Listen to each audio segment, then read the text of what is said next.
4,752 miles over the course of 19 days. That's how long I spent on the road living out of a duffel bag, hoping I wouldn't be the recipient of an untimely flat tire or have my car broken into.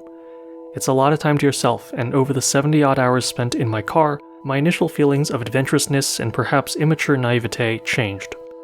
I went into this experience looking at it as a bit of a challenge, an ambitious trek across the country with a CNC in the trunk, making things along the way. Something that people would look back on and think, oh, that's so Winston. But the more I drove, the less I felt like I was conquering something. By the time I crossed the Rockies, this country had sucker punched me in the face with its beauty, and the people I'd met along the way had left me feeling a deep sense of humility. But let's save the deep philosophical talk for later. Let's cut to how my journey to start a new job on the other side of the country began, on a chilly, overcast day in northern New Jersey.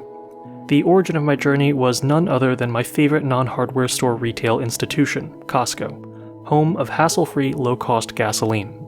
Here I plugged Strongsville, Ohio into Waze, zeroed out my trip odometer, vowed to embrace self-serve gas stations with all my heart, and hopped onto Route 80.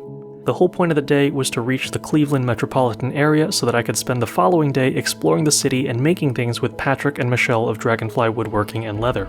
But first, I had to get through the endlessly boring sequence of undulating hills that comprise Pennsylvania. Just before crossing the Delaware River Gap on the Jersey side, the weather cleared up and I decided to take a quick aerial survey. I've driven past this supposedly scenic point probably a dozen times and had never thought to take a peek from this vantage point until now. Seeing the divide between New Jersey and Pennsylvania, and knowing that I'd probably never make that reverse trip was a tiny bit emotional, probably about a 2 out of 10 on the feels meter. The drive through Pennsylvania was uneventful, but I'm not sure why I recorded it.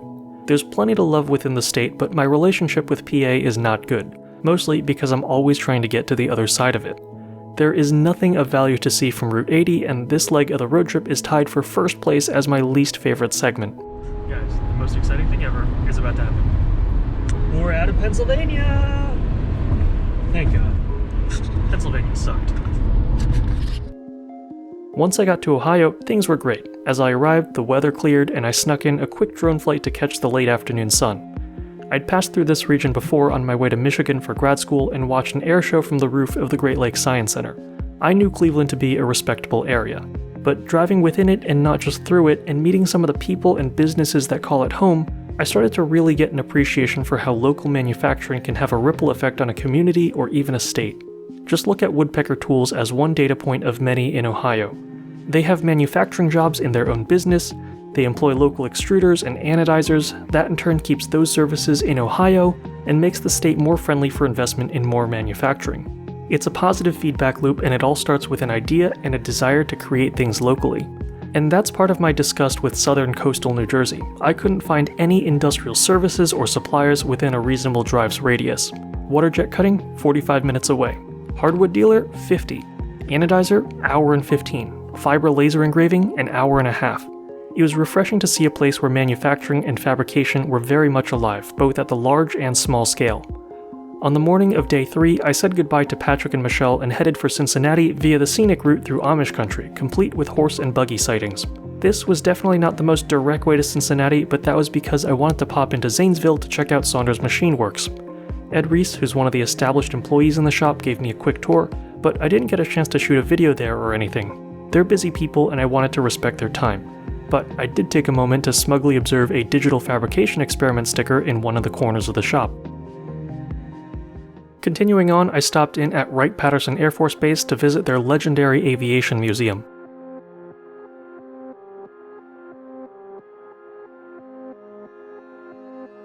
Walking into the hangars honestly left me speechless. These are the machines that have inspired me since childhood. Every rivet, brace, wiring harness, and structural support is sitting out there for you to see. If you like airplanes, this is seriously nerd heaven. And they even had rockets. Walking into the room of ICBMs was chilling. These are vehicles designed with the sole purpose of crippling a nation, but they're also examples of extreme engineering. Reliability, longevity and storage, toxic liquid fuels or solid rocket motors, redundant avionics in a complex, compact, city-destroying package. There were some really interesting design choices that went into these machines. Also, walking under a retired Titan IV was breathtaking. It may be obsolete, but it's still an awe-inspiring vehicle that gives you an appreciation for the scale of engineering needed to break free of the shackles of Earth's gravity. Day 4 saw me crossing the Ohio River into Kentucky, and almost immediately things started going wrong. The on-ramp to Highway 71 was closed and Waze was left routing me through some local roads. When I rejoined the highway, I was super confused, but after reviewing the footage, I realized that I had passed a tractor-trailer that had somehow been ripped in half. But even though I was back on the highway, I still wasn't in the clear, because 71 had another accident further down the road that caused hours of headache for anyone transiting from Louisville to Cincinnati. I didn't know this at the time because Waze had smartly pulled me off the highway, but as I meandered through the countryside and saw northbound traffic at a standstill and no southbound traffic at all, I realized that something was up. Eventually, I got back on a nearly deserted highway, made it to Louisville where I grabbed lunch, and drove a little further to the Claggett Chateau where I made a branding iron for Bob. I will admit that this stop was something I had secretly been hoping would happen since I decided that I would be driving across the country back in May. I had a placeholder on my travel spreadsheet with a box labeled "Convince Bob Claggett to hang out."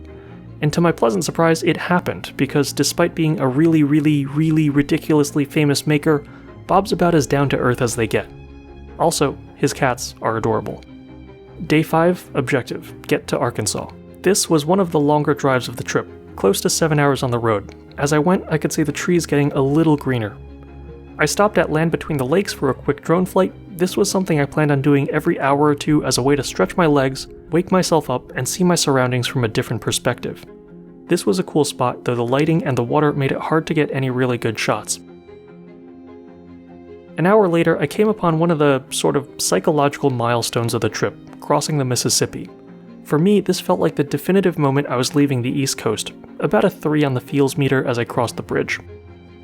I experienced a little of Missouri and a lot of Arkansas, and this was my worst nightmare, flat everything. Prior to this point in my trip, I had been driving caffeine-free, and this was the day that broke me. Fortunately, or unfortunately, I had some epic storms to keep me awake. I will say this about being somewhere the horizon seems unreachably far. You see things happening miles away, weather phenomenon that form from afar, and your relationship to nature changes. You understand and observe and interact with the patterns of the weather that you'd otherwise learn about on your phone's weather app. Living in New Jersey is like looking at the heavens through a straw. Those last couple of degrees between the sky and the horizon are always blocked by trees or hills, and that sliver of the sky we miss is the difference between seeing 20 miles out and 100 miles. I love flying because it feels like you're dancing with the clouds, passing by formations in the sky that you can't interact with on the ground because their scale is just so immense and their distance too great. But a 400-mile drive on the ground, even without the benefit of seeing it as a time-lapse, you can feel just a tiny bit of that magic. That evening, I hung out with Ben Myers and his brother doing some CNC experiments in Ben's shop. We did a test in linoleum, which I'll share in a future video. On day 6, at my earliest convenience, I ran to a McDonald's and got a coffee. I would be driving 70 more miles than the previous day, and I still had a lot of Arkansas to get through.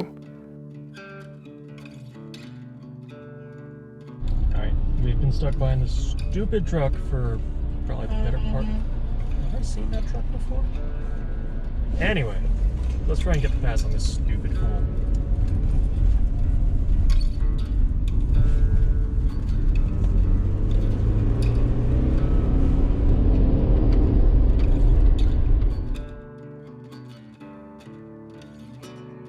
That weekend in Houston, I got dinner with Evan and Caitlin, recorded an episode of the Origin Point podcast with Jake, which should be out probably December. Safe travels, and I can't wait to see what you do with your footage from this giant journey. Yeah. Thank you. And made a snug fit case for a woodpecker's delve square with Mikey the Maker. That'll be a video in the future. And then on Monday, day 8, my friend at NASA gave me a peek into the workings of the Johnson Space Center. She couldn't spare a lot of time, but I got to see the ISS mock-up and mission control. I also explored the rocket park where a hangar housing a Saturn V sits. You can walk under one of these at the Kennedy Space Center, but at Johnson it's at ground level, and seeing it in such a tiny space is both breathtaking and intimate. When I first opened the doors to the hangar and found myself face to face with the business end of a Saturn V, I could barely walk through the doorway. I was that stunned, and then my heart started racing, and the proverbial gears started turning in my head, and eventually I got around to marveling at the mechanical intricacies of the F1 engines. You're almost close enough to touch the engine bells. You can see the slots where the fuel-rich gases from the turbopump exhaust manifold is dumped into the engine belt to form a protective layer. It's better to have 1500-degree exhaust gases in contact with the metal of the engine belt than 5500-degree gases directly from the combustion chamber. There's a video on the internet that has amazing commentary and slow-motion footage that illustrates that phenomenon, and being able to connect what I saw there to the actual engineering in front of me was extremely satisfying. And the riveting of the structural corrugation of the skin, the expansion joints and the cryogenic plumbing, the archaic avionics laid bare to see, I love this stuff and I could go on for hours. It's the stories of engineers from decades past speaking to us. 5 out of 10 on the feels meter. But I couldn't stay long because I needed to get lunch, and I had another 4 hours to get to San Antonio where I'd be staying with my podcast co-host Eddie Kramer. We spent a day driving up near Austin to meet Vince Ramirez, a total nutjob of a Shapeogo owner who's been pushing the limits of his machines to do insane things. It really redefines what's possible for a consumer-grade platform, with some modifications of course. And then, to end the day, Eddie and I played around with a design for an aluminum piece machined on the Nomad. I had the idea to play around with parallel finishing toolpaths for aesthetic purposes. Again, this will be a video coming down the road. If there's one thing I misjudged on this trip, it's time. I thought I could drive across the country, work on projects with people, go on hikes, and edit and publish videos, all on the road. I could not have been more wrong. I accomplished half of what I wanted to, and that's okay, because excursions and video content were in my trade space. I knew going into this trip that if push came to shove, my prime directive was to get to the next destination. Everything else was secondary. You cannot push yourself to the breaking point when you know you have to drive 400 miles the next morning. Day 10 was about making it to Carlsbad, New Mexico. If I had the time, I'd have wanted to see Carlsbad Caverns, but I found out that the last tour they let in is at 3:30, and there was no way I was making that cutoff. Instead, I focused on the drive and admiring the shift in landscape as I drove further and further west. West Texas used to be at the bottom of an ocean. The geology and the fossil records betray that, and in fact Carlsbad Cavern exists because of the life and death of marine life and coral. Limestone and acidity, that's what made the caves and also the petroleum in West Texas and New Mexico. On day 11, I departed my Carlsbad Airbnb in the early morning and set course for Albuquerque. It started off cold, rainy, and foggy. As I left town, I could see flickering lights on the horizon, gas wells flaring off methane. It was all a little surreal and I got a little Mad Max vibe from it. Over the course of an hour, I broke free of the clouds and caught sight of the mountains. That was what I'd been waiting for this entire trip. This is when I started to feel more at home and more in love with my surroundings. After punching through a narrow mountain pass and gaining sight of Albuquerque, I stopped for gas at a Costco for the 8th time and grabbed lunch at a Chick-fil-A. I needed a salad to detox from days of less than healthy eating. That afternoon, I visited Rio Grande, a jewelry company that's more in tune with digital fabrication than you might think, and learned how they were fusing new technologies with old school ways of crafting.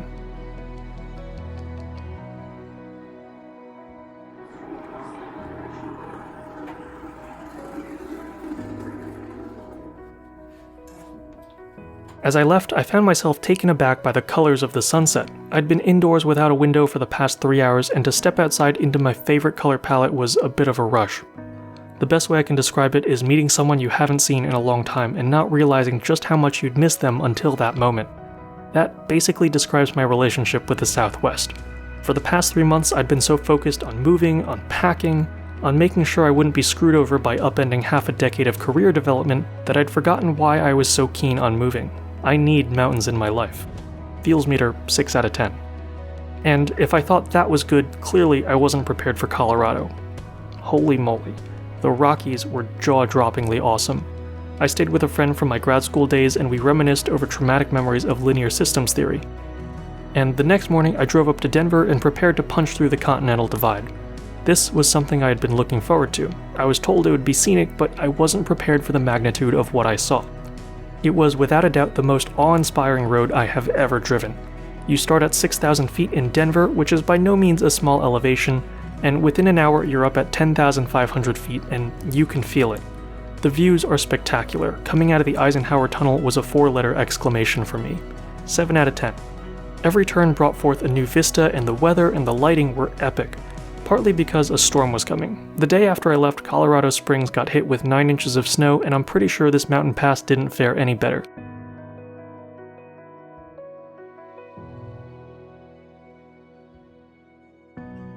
Despite how much I enjoyed navigating the mountain roads, I was glad to get through to the other side. I finished my descent from the mountains and hunkered down in Grand Junction for the night. If I'd had more time or energy and the weather was cooperating, I would have loved to drive into Colorado National Monument at night and shoot the Milky Way, but it wasn't in the cards, so instead I stayed in and edited the video for my project from Bob's house. The next morning, bright and early, I packed up the wagon and headed off to Salt Lake City. A couple makers in town had organized a meetup that evening, so I had a firm deadline on when I needed to get there. But the urgency of my schedule didn't provide me any consolation.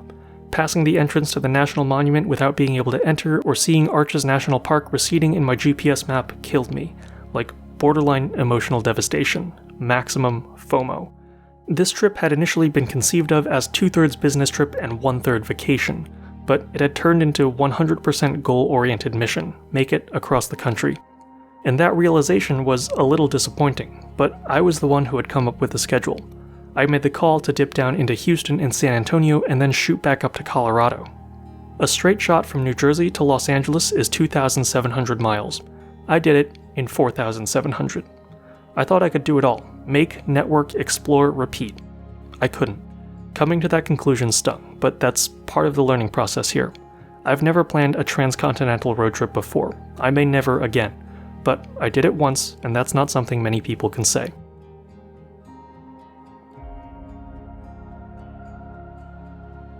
In Salt Lake City, I had a good amount of human contact to lift my spirits. Fellow maker Isaac Dubeck, on Instagram as Rusted Friend, opened up his shop as a gathering place for makers from all around, and I had fun doing some simple machining and talking CNC with other people there.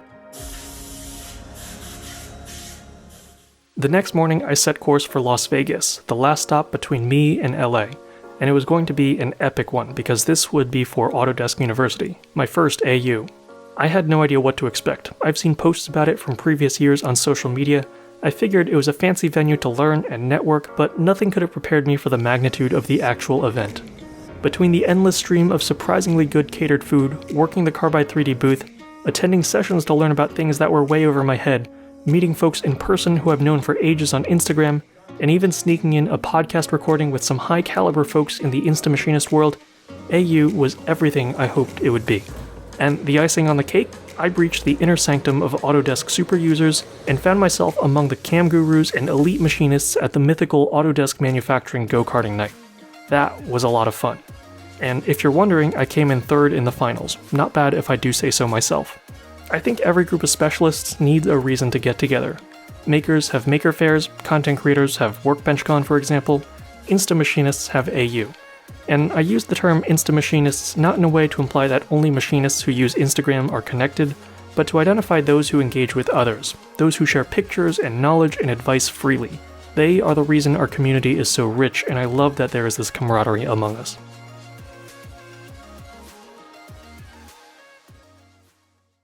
At the end of the week, day 19 of my trip, I loaded up the wagon for the final time and set out on my last leg of the road trip. In the final 300 miles, I didn't get a lot of time to reflect. It felt surreal to think that this was the end. Over nearly 3 weeks, I watched the trees turn from gold to gold, and back to green. Across thousands of miles, everything I saw for the first time. My preconceptions about the country, the people, and the landscape were broken and rebuilt. Physically, I was exhausted. I had calluses on my hands from driving that I didn't know were possible, and I'd lost a few pounds along the way. And if you know me, you know that I don't have many to spare. But emotionally, I was coming off a high. The number of people who'd stepped up to help or offered to help me in some way on my trip was humbling. In all my preparations for this trip, I never asked for a place to stay or a bed or a home-cooked meal. And yet, of my 14 nights on the road that weren't in Las Vegas, 10 were with friends and fellow makers. Out of the 19 days on the road, the number of days where I didn't see a familiar face was 1. You guys made what was probably a foolishly ambitious endeavor something that I finished with a full heart, a head filled with inspiration, and more memories than I can put into words. I'm not sure I could ever adequately express my gratitude for that. It has truly been the adventure of a lifetime. So thank you all very much for supporting me on my journey. I'm excited to get settled in a new city and a new shop, and I'll be back with a bunch more CNC content to share with you guys soon.